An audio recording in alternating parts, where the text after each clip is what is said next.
இரண்டு மனம் வேண்டும் இறைவனிடம் கேட்பேன். நினைத்து வாட ஒன்று, மறந்து வாழ ஒன்று. இரண்டு மனம் வேண்டும் இறைவனிடம் கேட்பேன்.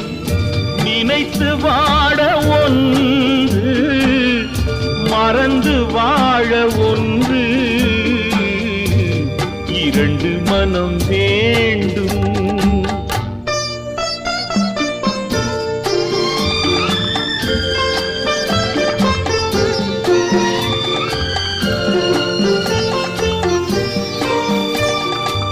சிறிய காயம் பெரிய துன்பம் ஆறும் முன்னே அடுத்த காயம்.